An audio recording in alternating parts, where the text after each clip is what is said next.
question, it's the worst Manchester United display I've seen for a while. I mean, obviously Liverpool, who ended up 3-0 winners, came to Old Trafford. They don't have the best record there themselves, but I don't even expect Liverpool thought it'd be that easy.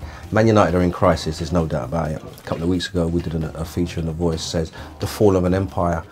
And it is a fall of an empire. We're talking about 2 decades, 25 years worth under Sir Alex Ferguson, and we know we didn't start that well.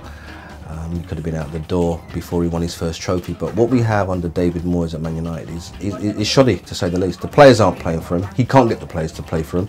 That normally ends up in the recipe for disaster, and that's what you have. Unless they can overcome Olympiacos middle week in their round of last 16 and they're 2-0 down, United season can only be called disastrous.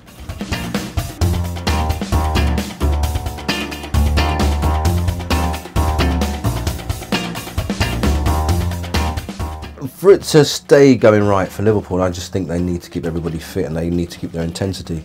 I don't want to deflate the Liverpool fans, but I still don't think they're favourites to win it. I think the Chelseas and the Man Cities should be first and second favourites, in whichever order you want to put it. I think Liverpool, who started their ambitions at the start of the season in August wanting a top 4 place, have seen some weaknesses in their opposition. I think the 5-1 success at Anfield in early September against Arsenal, who came to Anfield as league leaders, I think, and obviously Liverpool blew them away. I think that really gave Liverpool confidence. I think they've maintained that. They have a superb strike force in Suarez and Sturridge. They have great supporting players, Steven Gerrard, the boy Henderson, Raheem Sterling.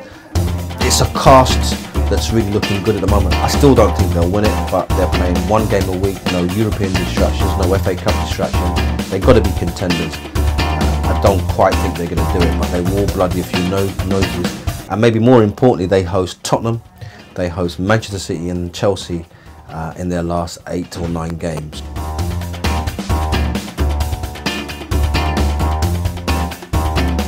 Nobody saw Chelsea losing to Aston Villa.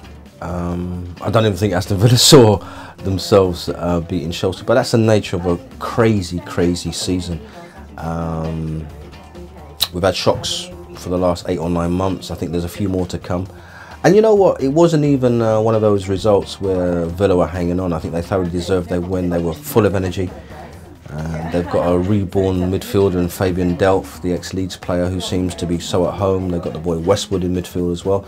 And they've got a front three that which are always going to be dangerous. They're pacey, got experience in Weimann, Agbon Lahore, and the rejuvenated Christian Benteke. But what that win for Villa has done is open up the title race. And I think we should all be grateful to that. Liverpool and Arsenal have now got a game in hand over Chelsea.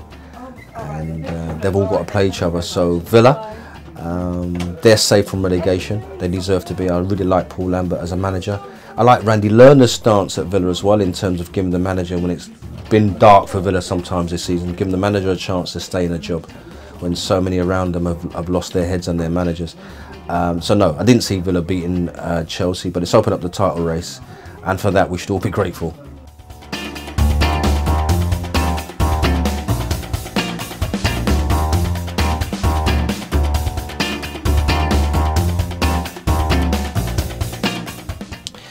Do you know what? Tim Sherwood in a job at Tottenham, or in the manager's job? I don't know. I think Tottenham, in terms of the managerial appointments, are very, very inconsistent. I was surprised he got the job in the first place, but I think he was available, knew the ethos of the club. And, you know, if you look at his results at the start of his tenure, all good. But I think, you know, managing Tottenham, managing a Premier League club is not easy. He's certainly emotional. He's come up short in the North London derbies. I don't think he should necessarily be judged just by those results. I'm not sure, if I'm honest, if Tim Sherwood will be manager of Tottenham next year. I think Tottenham need and require a brand name manager. I think they also need stability, and I think they need some new players as well. The players brought in to replace Gareth Bale, cost of 100 million or so. I don't know which one, if any of those players, has been a success. Maybe Eriksen at best. You've got people like Eric Lamela, who cost 30 million, Soldado, a little less than that.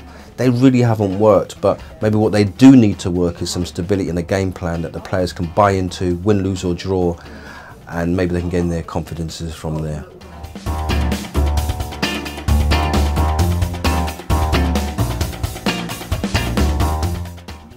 I think in terms of the Champions League,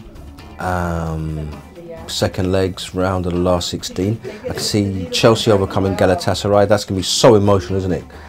Didier Drogba coming back to his old stamping ground. The last kick he had for Chelsea actually won them the Champions League a couple of seasons back against Bayern.